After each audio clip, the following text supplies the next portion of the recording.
mayam buizi maker na taram rokseri ado ai ngasi su mayam damakta nowa video mon yam interesting oiba nowa video ma pura galaksere ado mayam nai gi video sibu subscribe to bidri boy ragana subscribe to biramo ano boy ragasu subscribe to biramo ado mayam ai video se hojana ba tawrage mayam aina ngasi mayam gi damakta semjara kadaruba video se khoigi sigi kaino se crochet sigi bag se sigi khoigi purse hai batare si piktang na yengbada yamna khoi cute oiraga yengbada yam phajei da mayam no si ubiram mane se khoi tung mang su dum si usarake aduga khoigi kaino si su manung si su dum khoigi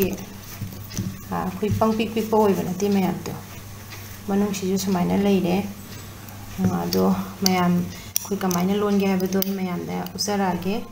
mayam hawrase khoi makhongje hana ge khoi long ki bado da mana tum mana lorage makhong mayam aina lon doi ba makhong se 10 ga taru khong 10 taru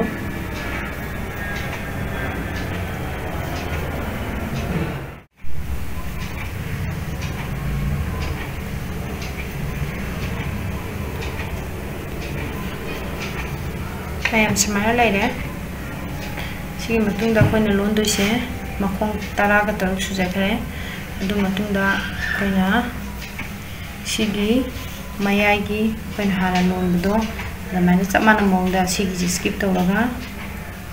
khoina sigi makhong che skip tawraga third tagi laire mana lon ba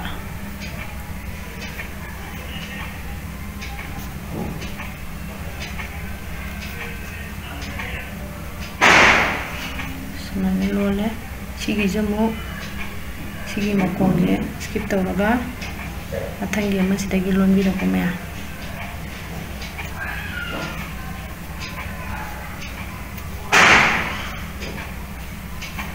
china loi bo lon ge da ba mayam samana leire makong je tu samana mai chu ta ba hore adu matung da khoina ngasai gi lon bolon matung da makong ama hakapi ba sumaina adui matungda akoina si ahan bagi makhong sida lairiba ahobu se sije akoina kalaga si mathangi sidagi sumaina lonbiba ana lole adugi matungda akoina si langsi lokale matungda sigi ahan bagi se khogi ahan bagi makhong se sida hori se sigi sida thinpa mana to basona kanagi langji yari gai leihan dana huna ga dam me halo leigi boy tadi akhina mayek se thoiba mai leire to matunda amuksu ahum lagne khona sigi makhong hila thin doi sime namung leire adu matunda ana musi bukhale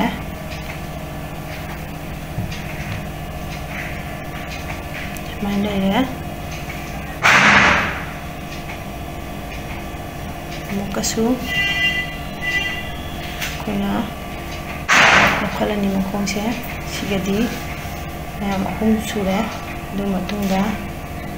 kuna ana makhong thambiram ba adu matungda mo sumana londa mana adu matungda mayam akoina sigi sida mo telle adu normal crochet mana mo tawre adu matungda langsi sumana bukhale aduga sigi sida tamangna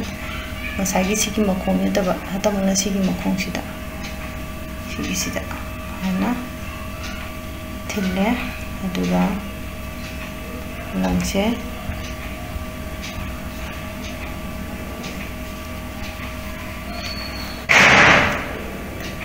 semana bukhale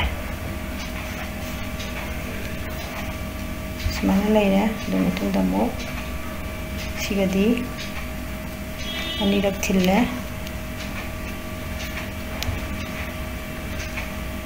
सुमाइना सिगदी अहुमलक सुरे अहुमलक सुबसिदा अखोइना अमुक सि लोइरे ma'am सिदा अखोइना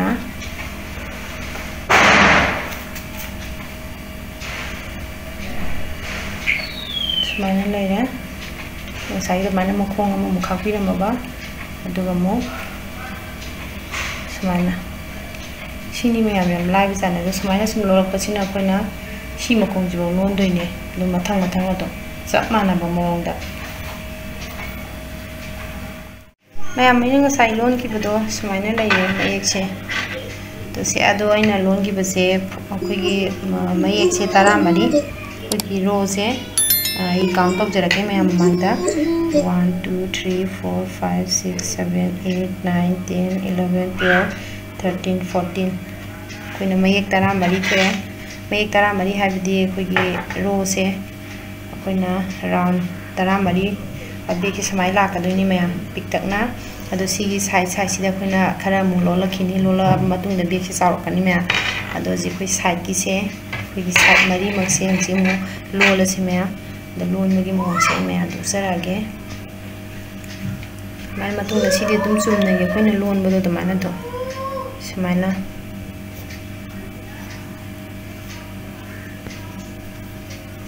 दुम लेरे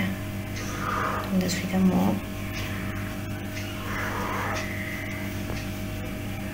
दुम the सुमाइना दुम इन चुमना दुम कई मयेक थोक्ते बि सुमाइना दुम लोन थगिबा सुमाइना लोन थबसिदा अखोइना सुम लोलकपसिना मैम सुमाइना सुमाइना मथंग दो सिदा मैम उबिरमनि तो सुमाइना मयेक सुम लोलकपसिना होरेन सुमाइना राउंड से लागा सिगी सिदा लोसनदोइनि मैम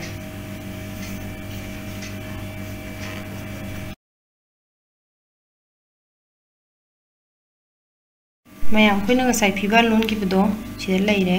अदोइना लोसनजगे सिदा दुगा लंगसु अइना हाइट तौजगरे अदो खोइ हजिसि कयाम पाइ कयाम सांगे दो येंगसे मैम इंची 13 सांगे दुगा पाकपसिना इंची 3 पाए अदो खोइना मसे खोइगी साइड तगी मैम दम खोइ खरा चाहनबा साइड तगी दम साइड की खरा दम लोन बसु याय दो अइगिदि आइना पंगचाव चावबसि पामजद्रे अदुदना आइना मसे समाइना दम लोनजरगे समाइना खोइगी साइड की समाइना तौरगा समाइना लैदोइने बेग से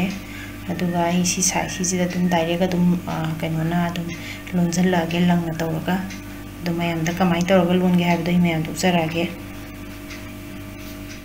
मैम खोइ लोन बा होरसे समाइना लेगेदबा बेग ने अदो सिदगी लोन बा होगलसे लोन बसेना सिदगी समाइना सिस्तेगी अदुम खोइना सिगी समाइना भी शेप की लंग लैरिसे सिगी सोम नाकन लोम ममांग लोम थंबसे नतबा खोइ मनुंग लोम थंबसिगा सिगी भी शेप लैबसिगी मनुंग लोम थंबसे सि अनिसे सि समाइ लौरे दुगा लंगसे इना माइना सिंजनजरे सिंजनजरा मतुंगदा लंगसे माइना मु लौरे दु मतुंगदा मथंगिसु सुमाइना मनुंग लोम थंबसे लौबा दुगा सिगी लंगसिदा समाइना हुचलपा अदु सिगी बेसिक ओइबा सिगी फोटपगी मोंगसि मैम आइगी स्लीपर की आइगी वीडियो द दुम आइगी चैनल चंगबिरगा मैम दुम येंगबिरो अदु मैम आइगी वीडियो से सब्सक्राइब तौगरिबो ओइरगना अदुम सब्सक्राइब तौरगा आइगी चैनल मनुंगदा यावबदो दुम मैम दुम येंगबिरो समाइ तौरनी दुगा समाइना मनुंगी से समाइना फोलपसे समाइना सुम फोलपसिना होरेन सिगी अरोइबसिबो फोटोइने मैम कोई हजिक लोन की बदो समाना लेरे समाना दूसरी लंग से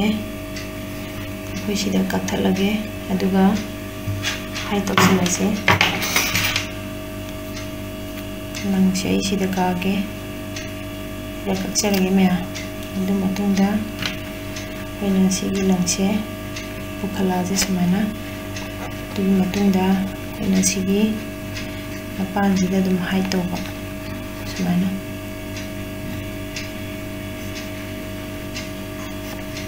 ꯑꯗꯨꯝ ꯍꯥꯏ ꯇꯧꯕ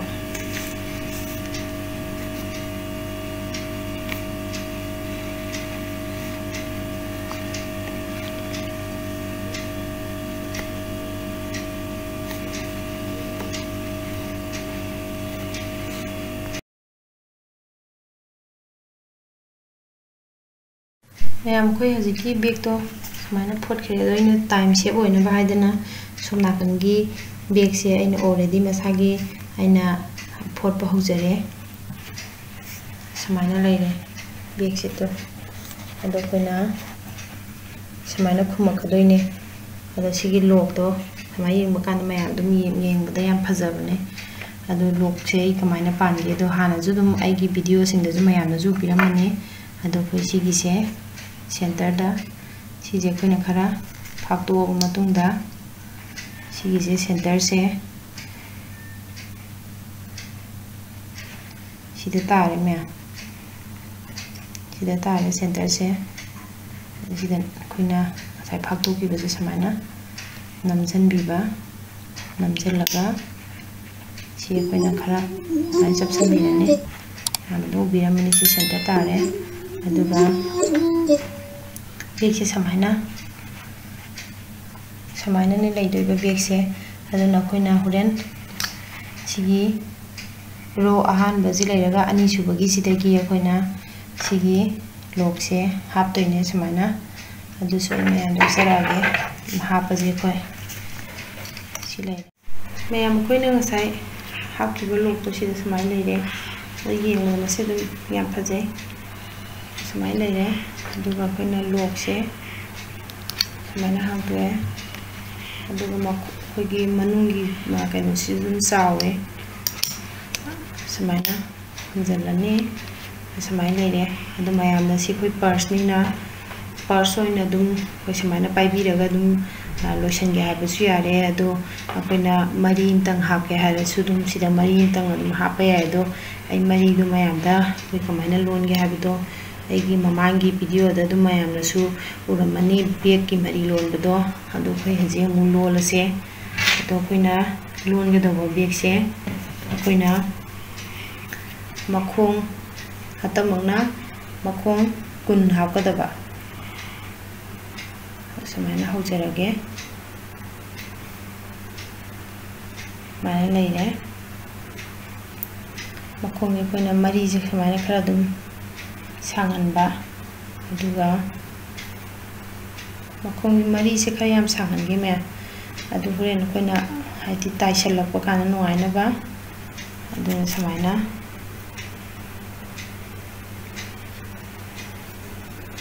ꯂꯧꯔꯦ ꯑꯗꯨ ꯑꯩꯈꯣꯏꯅ ꯁꯨꯃꯥꯏꯅ ꯈꯔ ꯁꯥꯡꯅ ꯈꯥꯕ ꯑꯗꯨꯒ ꯑꯩꯈꯣꯏꯅ ꯃꯈꯣꯡꯁꯦ 10 ꯂꯧꯒꯗꯕ ꯁꯨꯃꯥꯏꯅ ꯂꯧꯕꯁꯤꯅ 10 ꯐꯥꯎꯅꯤ ꯃꯌꯥꯝ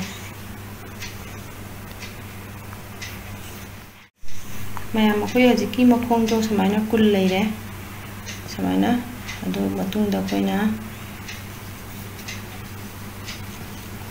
ꯑꯗꯨꯝ ꯍꯥꯟꯅꯒꯤ ꯂꯣꯟꯈꯤꯕꯗ ꯑꯗꯨꯃꯥꯏꯅ ꯑꯗꯨꯝ ꯁꯤ ꯃꯈꯣꯡ ꯑꯃ ꯀꯥꯜꯂꯒ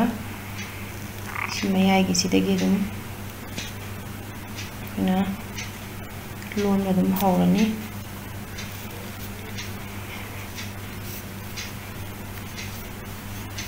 ꯁꯨꯃꯥꯏꯅ ꯁꯨꯝ ꯂꯣꯜꯂꯅꯤ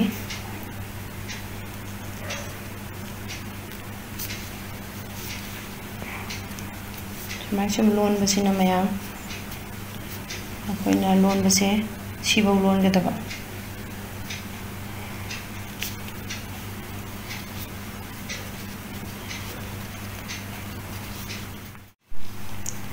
ꯃꯌꯥꯝ ꯑꯩꯈꯣꯏ ꯍꯧꯖꯤꯛ ꯂꯣꯟꯈꯤꯕ ꯁꯨꯃꯥꯏꯅ ꯂꯩꯔꯦ ꯑꯗꯨꯒꯤ ꯃꯇꯨꯡꯗ ꯑꯩꯈꯣꯏꯅ ꯃꯈꯣꯡ ꯑꯃ ꯁꯨꯃꯥꯏꯅ ꯀꯥꯈꯠꯂꯅꯤ ꯑꯩꯈꯣꯏꯅ ꯁꯤꯒꯤ ꯃꯈꯣꯡꯁꯤ ꯂꯣꯡꯈꯠꯂꯕ ꯑꯗꯨꯒꯤ ꯃꯇꯨꯡꯗ ꯑꯩꯈꯣꯏ ꯁꯤꯒꯤ V shape ꯇꯥꯔꯤꯁꯦ ꯁꯤꯒꯤ V shape ꯇꯥꯔꯤꯁꯤꯒꯤ ꯁꯤꯒꯤ ꯃꯅꯨꯡꯂꯣꯝꯁꯤꯗꯒꯤ ꯑꯩꯈꯣꯏ ꯁꯨꯃꯥꯏꯅ ꯊꯤꯡꯀꯠꯂꯒ ꯂꯣꯟꯒꯗꯕ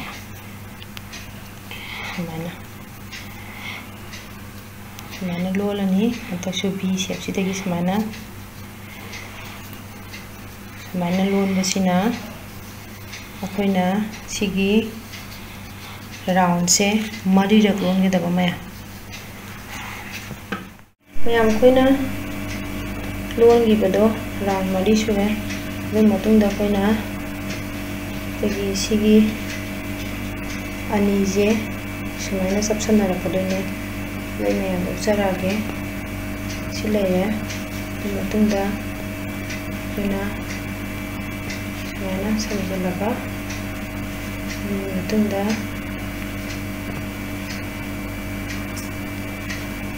ꯁꯨꯃꯥꯏꯅ ꯂꯩꯔꯦ ꯃꯇꯨꯡꯗ ꯑꯩꯈꯣꯏꯒꯤ ꯉꯁꯥꯏꯒꯤ ꯆꯞ ꯃꯥꯟꯅꯕ ꯃꯑꯣꯡꯗ ꯑꯩꯈꯣꯏꯅ ꯁꯨꯃꯥꯏꯅ ꯑꯗꯨꯝ 4 feet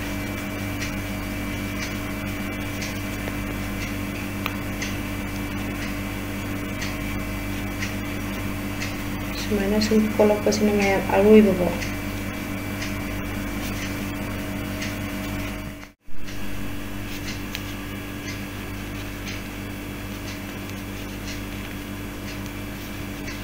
agar si mayam da yang kanna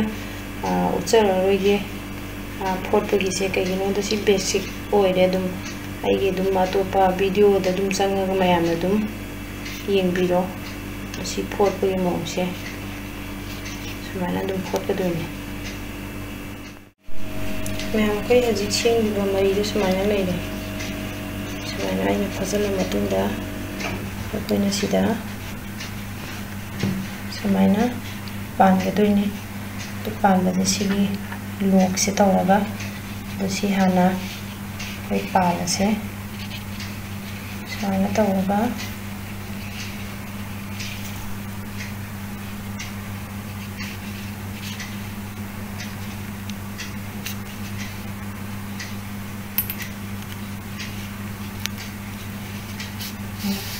lagi sama jengkat pak itu sunnah teman mana tidur terlalu betunda nah ini pada yang mulak selok sama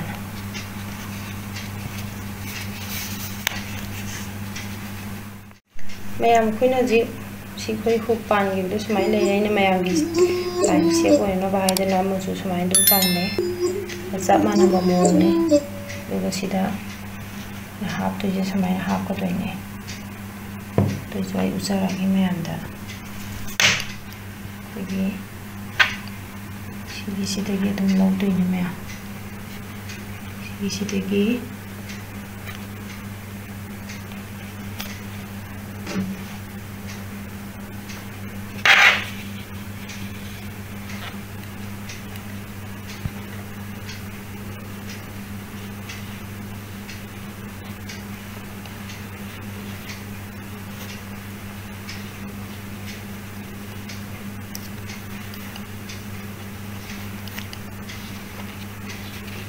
ada tahu ni mari je itu semua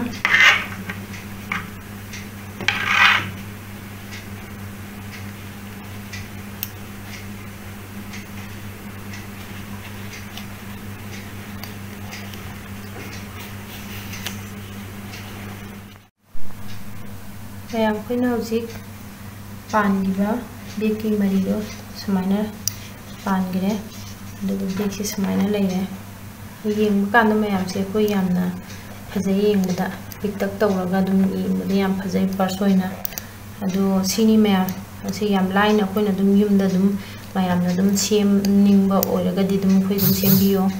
adu si hairaga I video se loisan jarage akoi mathangi video dum thengrase video she education purpose ki dam semjabani mayam na nungsimdan poni tawgat biyo channel asiba subscribe tawbiyo like tawbiyo